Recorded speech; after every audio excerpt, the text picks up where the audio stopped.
안녕하세요. 따뜻한 이야기하기 민약사입니다.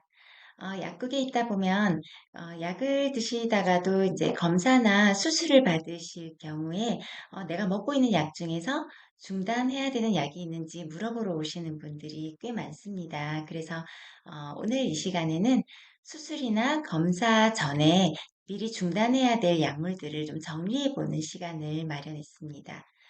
먼저 요드 계열의 조영제를 투여하는 검사, 대표적으로 CT 촬영 있죠. CT 촬영 외에도 혈관 조영술이나 정맥 요로 조영술, 정맥 담관 조영술 등의 시술을 검사를 받으실 경우에는 메트폴민 성분의 약을 드시고 계시진 않는지 확인할 필요가 있습니다. 요드와 조영제를 사용할 때 메트폴민으로 인한 락틱 애시도시스라는 젖산산증이 유발될 가능성이 있거든요. 그래서 검사 당일부터 검사 후 48시간까지는 복용 중단을 권합니다. 특히 간 기능이나 신 기능이 떨어져 있을 경우에 그 젖산산증이 발생할 가능성이 높아진다고 알려져 있습니다. 메트폴민은 보통 단일 제제로도 쓰이지만 단일 성분 외에 다른 당뇨약 성분과 복합제로 많이 사용되고 있기 때문에 본인이 드시고 계시는 당뇨약 중에 좀 굵은 알약이 있다면 혹시 메트폴민이 들어가 있진 않은지 확인하실 필요가 있겠습니다. 두 번째로 내시경 검사 많이 받으시죠?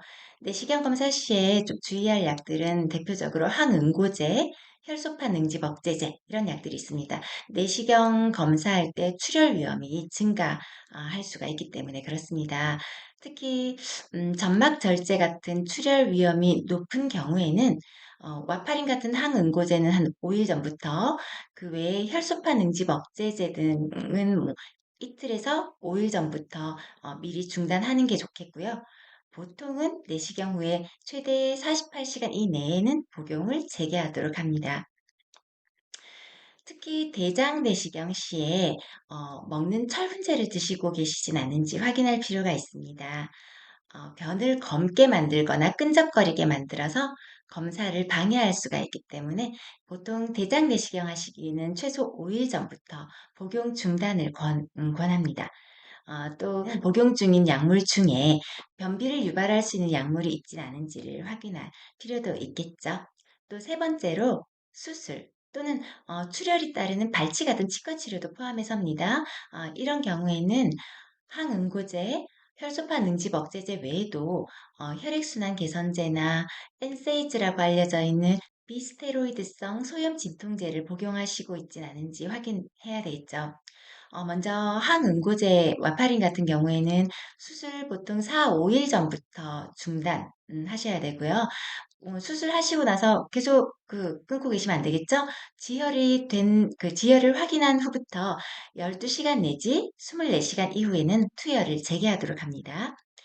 그리고 혈소판 응집 억제제, 대표적으로 아스피린이나 클로피도그렐, 실로스타졸 등등 이런 약들은 수술 5일에서 10일 전부터는 중단하도록 합니다, 보통. 그리고 수술한 뒤에 지혈을 확인한 후에는 24시간 후에 투여를 재개하는 경우가 많습니다.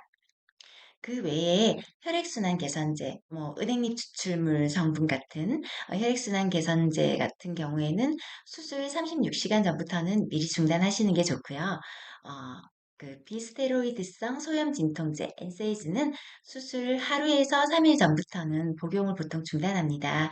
하지만 이 약들 중에도 반감기가 긴 약들 같은 경우에는 일주일 전부터 중단을 권하는 것도 있기 때문에 이건 본인께서 드시고 있는 약은 확인할 필요가 있겠습니다. 특히 비스테로이드성 소염 진통제 같은 경우에는 병원 처방 없이도 흔히 약국에서 사 드시고 계시는 경우가 많기 때문에 편하게 드시는 약 중에 이런 지혈을 방해할 수 있는 성분이 있지 않은지는 확인하실 필요가 있겠죠. 그리고 경구용 피임제나 갱년기 호르몬 대체요법제들 이런 것들은 반대로 혈전이 생길 가능성이 높아집니다. 그래서 혈전 색전증의 위험을 줄이기 위해서는 수술 4주 전부터 또 그 수술 2주 후까지 중단하시는 게 좋겠고요. 또는 장기적으로 움직일 수 없다면 그 기간 동안은 이 호르몬제는 색전증의 위험을 피하기 위해서 중단하시는 게 맞겠습니다. 그 외에 생약 성분이나 건강기능식품 등, 포함된 성분, 정확한 성분 함량을 알기 어렵거나 또 생약 성분의 경우에는 수술 중에 지혈이나 마취 유도 등에 영향을 미칠 수가 있겠죠. 그래서 보통 수술 일주일 전에는 복용을 중단하시는 게 좋겠습니다. 또 발기부전 치료제, 비아그라나 시알스 같은 그런 발기부전 치료제 같은 경우에는 혈관을 좀 확장시키고 근육을 이완시키는 그런 역할을 하기 때문에 마취제나 그 외에 수술할 때 사용되는 다른 약물들과 함께 될 경우 그 혈압이 과도하게 떨어질 위험이 있습니다. 그래서 좀 주의할 필요가 있겠죠. 그 외에 백내장 수술을 하시는 경우에는 전립선 비대증 치료제에 많이 쓰이는 알파원 차단제를 복용하시는 경우 이게 홍채 긴장 저하 증후군을 유발할 수 있어서 수술의 성공 확률을 떨어뜨릴 수 있기 때문에 반드시 병원에 알려주시는 게 좋겠고요. 또 골다공증 약 중에서도 비스포스포네이트 제제를 3, 4년 이상 계속 복용 중인 환자분들은 임플란트나 발치할 때그 턱뼈의 조직이나 세포 괴살 가능성이 좀 높아진다는 보고도 있기 때문에 반드시 치과에 알려주셔야 되겠습니다. 오늘은 수술이나 검사 전에 중단하거나 주의해야 될 약물 정보들을 몇 가지 정리해 봐 드렸는데요. 오늘 영상도 많은 도움이 되셨으면 좋겠습니다. 감사합니다.